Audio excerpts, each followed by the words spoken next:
सोने की घाटी पार्ट 7 ये मंदिर में उपस्थित लोगों में जो ऊंचाई में था बोल उठा। सौभाग्य से इस वर्ष भी हम लोग सब पापों को पकड़कर बंदी बना सके। वे सब धुड़काए हैं। यह आहार पाकर हमारी देवी बहुत ही प्रसन्न होगी। हम एक बार उन्हें देख लें, नायक ने कहा। इस पर वह लंबा व्यक्ति सबको एक कटघरे के पास ले गया। 3 धुड़काए व्यक्तियों की ओर इशारा करके वह बोला, यह है काम और वह है क्रोध।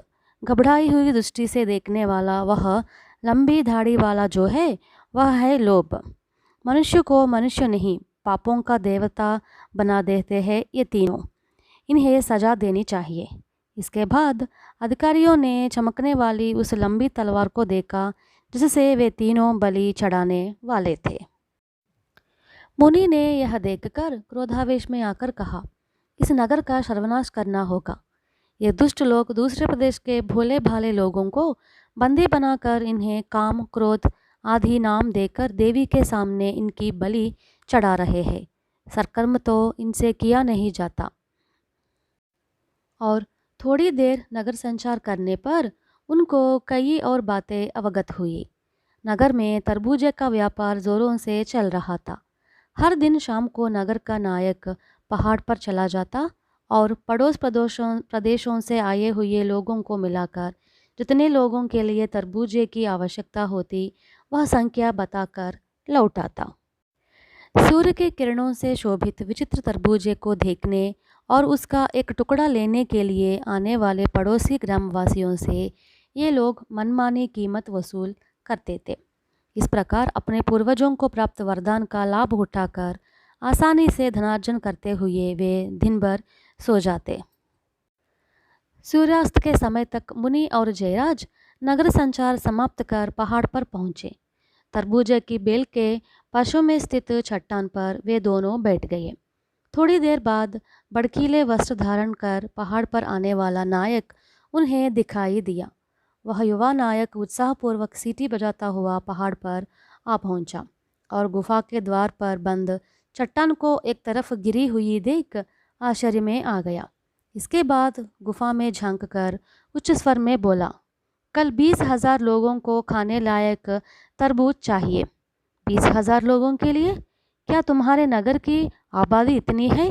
तुम्हारे नगर की आबादी इस तरह दिन दुनी रात चौगुनी कैसे बढ़ गई? मुनि ने पूछा। नायक ने पीछे मुड़कर चट्टान पर बैठे मुनि को देखा। जयराज उसकी बगल में खड़ा था। आप लोग कौन हैं? यहाँ पर आपका क्या काम है? यहाँ पर आने की किसी को भी इजाज़त नहीं है। नायक उनको डांटने लगा। लो, उल्टा चोर कोतवाल को डांटे? तुम्हारी यह हिम्मत? क्या तुम नहीं जानते इस गुफा में एक मुनि रहा करता था और उसी ने इस विचित्र तरबूजे को प्राप्त करने का वरदान दिया था? मुनि ने पूछा। मैंने यह बात ज़रूर अपने बाप दादाओं से सुनी है, लेकिन मैंने तो उसे एक दंत कथा समझा था। जो बात अपनी आंखों से नहीं देखी उस पर कोई कैसे विश्वास करे? हाँ, अब आप कहते हैं तो इसे मान सकते हैं, नायक ने उत्तर दिया। हर दिन तरबूजे का प्रत्यक्ष हो जाना सत्य है, तो उस मुनि के द्वारा दिया गया वरदान दंत कथा कैसे हो सकती है? समझो, वो रोज तरबूजा पाते हो। 20,000 लोग कैसे? मुनि ने फिर पूछा। नायक मुस्कुराकर बोला, महात्मा, आपका गुफा से बाहर निकलना हमारे लिए अत्यंत आनंद की बात है। आज तक आपने गुफा में जीवन बिताया है। अनेक सालों से आपने कुछ आहार तक नहीं किया होगा। आप मेरे साथ चलिए तो आपके लिए सभी प्रकार के मिष्टान का प्रबंध करूँगा। तुमने पहले मेरी बात का जवाब नहीं दिया। कैसे घुमा फिरा कर बातें कर रहे हो? साफ साफ बता दो। मुनि ने क्रोध से पूछा। हम यहाँ के नागरिक 15,000 है और अड़ोस पड़ोस के गांवों से आज कोई 5,000 लोग आए हुए हैं। उनको भी तरबूज की आवश्यकता है। इसके हिसाब से हम उन लोगों से पैसे वसूल करते हैं। चाहे तो आपको भी उस आमदनी में से एक हिस्सा दे देंगे। मेरे मन में एक बढ़िया विचार उत्पन्न हो गया है। तरबूजे के साथ आप भी थोड़ी देर के लिए पहाड़ पर बैठकर दर्शन दें, तो उस दृश्य को दिखाकर हम आसानी से और अधिक धन वसूल कर सकते हैं। कहिए, आपका क्या विचार है? नायक ने बड़े उत्साह में आकर पूछा। कहानी और है।